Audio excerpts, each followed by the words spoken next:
Hi, my name is Jessica Dixon, and I am actually going to be teaching about autism awareness. This will be part of my presentation and my little mini teach. And the neat thing was, this kind of ties in with everything that we've been learning. And so, throughout this presentation, you're going to learn that autism kind of relates to culture, socioeconomic status, gender, everything.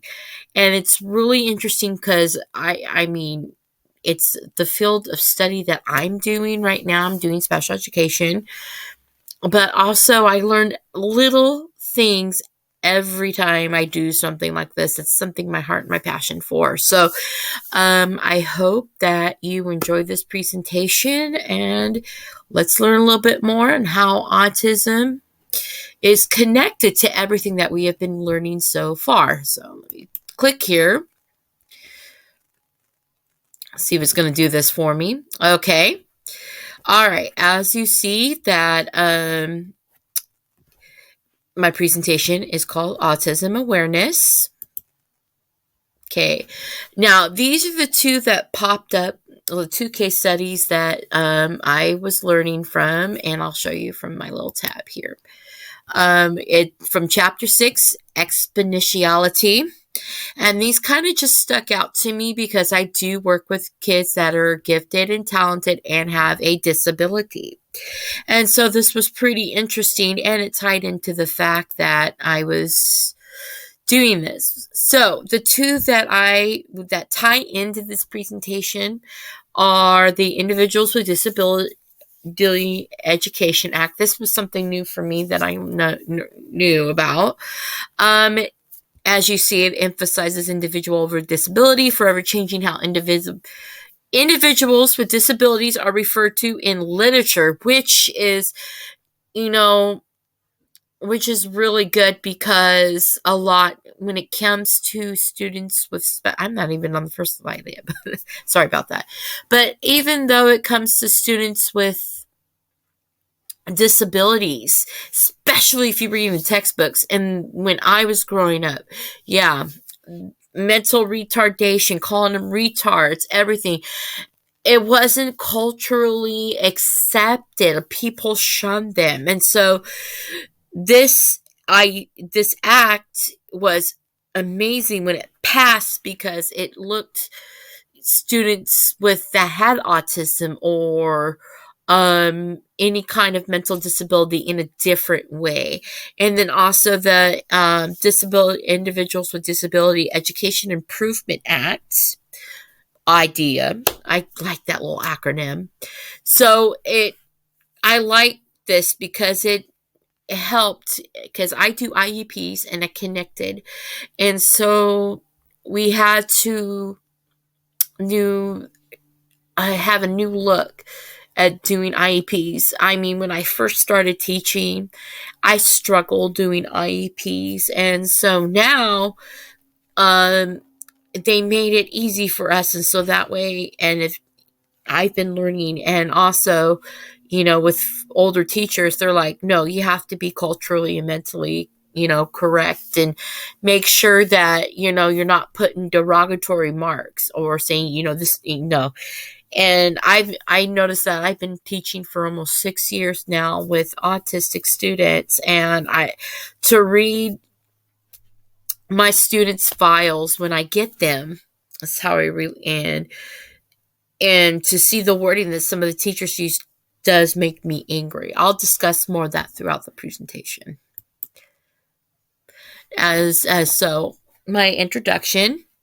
I chose to do autism awareness because I'm currently working with moderate to severe and also emotionally disturbed ED. This means that they are the lowest on the spectrum. They're not quite, I'm going to stop right there. They're not quite the lowest on the spectrum. They range from the lowest to, I actually have a few students that are actually pretty high on the spectrum. But they do resort to violent tendencies. They can't handle being in a general setting and just oh gosh, to they need that one-on-one attention. So if they get like overstimulated, then they need an area. So, and most students, I'm going to scroll back. Most students are not even aware. And so, all right, what is it? So, autism or autism spectrum disorder, if you want to get technical, it refers to a broad range of conditions characterized by challenges with the social skills, repetitive behaviors, speech, and nonverbal communication. According to the CDC, autism affects an estimated 1 in 54 children in the United States today. As of now, that statistic has gone lower. It affects 1 to 25 students or children in the year of 20. That's as of 2020. I just want to kind of correct that. Autism does have a nervous disability. The range of severity of symptoms can vary. Common, which is most of my students in this category, is difficulty with communication, socialization, obsessive interest. I'll talk more on that one too. OCD, ADHD, and repetitive behaviors. We are still kind of learning the early recognition, as well as behavior and education and family therapies, because I'll discuss a lot more throughout the presentation. A lot of families are now starting to get on board and support the autism movement. All right, this is cool. This is a little video, kind of discusses autism. This is the story of a boy who didn't talk for a long time. The boy liked things to always be the same. Any changes would scare and upset him. The unknown was an unfriendly place. The boy was very sensitive to lights and sounds.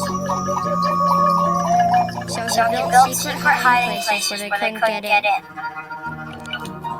The boy didn't like looking people in the eye. He wasn't trying to be mean, it just made him feel uncomfortable. Sometimes I'm going to elaborate on that. That is so true. I'll discuss that with the culture tab. Autism. My family got me help. Slowly, I found my voice and learned all the way I could live with it better. Early intervention can make a lifetime of difference. Learn the signs at autismspeaks.org. So that gave you a little tidbit. And you can see the 5 areas of autism as of, I believe it's 2019. Asperger's disorder is now its own. It broke kind of away from ASD. And Asperger's disorder kind of they classify that as its own mental disability, which is pretty cool, which is pretty interesting. Some symptoms to look for, as you can see on the side here. In the circle here, you could see that a lot of I can relate, a lot of my students do have anxiety, ADHD, specific learning difficulties, OCD is a big one in my room, gifted, and I do have some students that do suffer from depression, and I do have a few that have sensory integration disorder. A really good theory of what autism is, as you see here, there's no single cause for ASD, but it's generally accepted that it's caused by abnormalities in the brain structure or function, which basically means it's a chemical imbalance. Sometimes the brain doesn't connect to certain areas of the body, and so it produces different effects. So it's okay to be different, as you see on the side here. I always treat each of my kids as puzzle pieces because they're different. Autism and statistics, as you see here, This is as of 2020, 1 in 54. That's actually gone down to 1 in 25. What I want to look is on this side right here. Now, autism affects all ethnic and social economic groups. It doesn't matter if you are on the poor or even rich. Autism affects everyone. Minority groups tend to be diagnosed later than less often. Minorities include Latin Americans, African Americans, and indigenous people. And so we'll learn more of that throughout the presentation. Their early intervention is definitely a key to trying to find out and the expected lifespan. As you see, the rise in autism up here by this here, which is really interesting.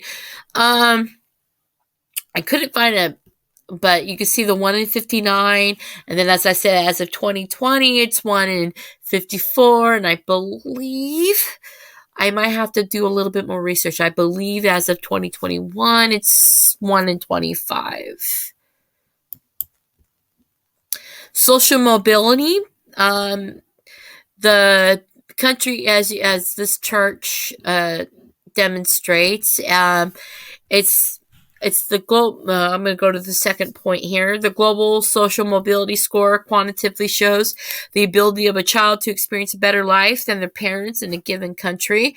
The U.S. is at 27, and as you see, these are all European countries. Denmark, Norway, Finland, Sweden, Iceland, the Netherlands, and Switzerland. They're like in the northern part of Europe, so which they have a lot of good, interesting, good programs that benefit families. And here, the higher the score, the healthier the social economic background of the individual is. So there's a little statistic there for you. This is one that I'm going to actually talk a little bit more on, as you saw in the video. Autistic students will not look you in the eye. That is definitely a given. Most cultures, as a sign of respect, you have to look them in the eye, especially in a Spanish-speaking culture. Any kind of Italian, and there's another one, but mostly it's like Latin American, where as a sign of respect, you have to look them in an eye. If you look down, it's disrespectful. So, and the neat thing about this one is this point right here. Using eye contact as a diagnostic criterion for autism is a matter of considerable concern because, like in the video that we watched beforehand, autistic students, like I said before, will not look you in the eye, and it's not that they're being disrespectful. It's just something that they have to be comfortable with. And so I kind of shared this little poster, which is really neat. And the autistic culture is everywhere. It's our shared history, the way autistic people move, communicate, create, experience, understand in the world, and it's unique. So it is unique and beautiful, and it's one of the good. I don't get on to my students if they don't look me in the eye. I know that they're listening to me, and they'll acknowledge me and stuff. So I learned kind of with this one, my first year, is that I did get upset when they didn't look me in the eye, thinking, oh my gosh, they don't want to look at me. And then once I did more research and kind of understood it more, it helped me better understand that I'm like, oh, it's not that they are disrespecting me. It's the fact that it's something that's part of the signals in the brain, which was really interesting. And a lot of now, with research and science, a lot of cultures are now getting involved and learning that they kind of had to change a little bit of ways, especially with students with disabilities. This is just a little tidbit I like to share, some behavioral programs. I use mostly BIPS and or what it's called a behavioral intervention plan. It doesn't matter, like I said, it's part of the IDEA Act, where you have to do individualized goals and everything. And so the BIP helps with behaviors. So the journey begins. I love this one because, yes, autism is always unique, totally intelligent, sometimes mysterious. It's something we're still learning. We don't know exactly what causes autism and why, but throughout the presentation, we found out we were made aware that this disability is a curse but a blessing. We can learn awareness and not a stigma. That's just something that, disability is, like my title to my first slide, our students are totally gifted and unique in their own way. And then children can have normal lives once they are taught to have a little bit more of that self-control.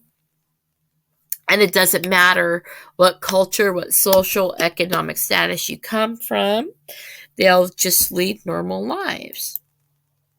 So I want to thank you for having my, for listening to me. And I hope you kind of learn a little bit more about autism and learn about that it is a disability, but it doesn't just affect one class. It affects many others. So I hope you learned a little bit more.